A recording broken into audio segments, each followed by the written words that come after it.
Jean-Claude Juncker has complained that he doesn't have a private jet or an official stately residence like other world leaders. The EU boss described living in a hotel room, measuring 50 square meters, for £2,880 a month for the past 5 years in his role as the European Commission President. He even said the room is not as grand as the NATO Secretary General's stately home.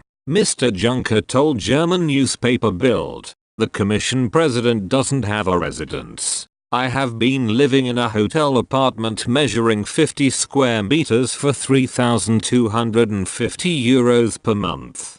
Donald Tusk doesn't have a residence either, by the way. The NATO Secretary General, on the other hand, lives in a stately home, and invites us there sometimes when we need a rest. All the ambassadors have residences too. I know many of them. Jean-Claude Juncker also revealed his biggest problem with living in a hotel room, saying, "I couldn't invite anyone home. I can't talk to official visitors sitting on my bed. On the other hand, when I flew to visit them by commercial airliner, I was always invited to their private residences." Left double quotation mark. Mr. Juncker revealed how he was constantly checking the time when he met US President Donald Trump over fears he would miss his flight home. He added, "When I was talking to Donald Trump, I was constantly looking at my watch so that I wouldn't miss my flight home." Trump kept saying, "Your plane can wait." He didn't realize that I didn't have my own aeroplane.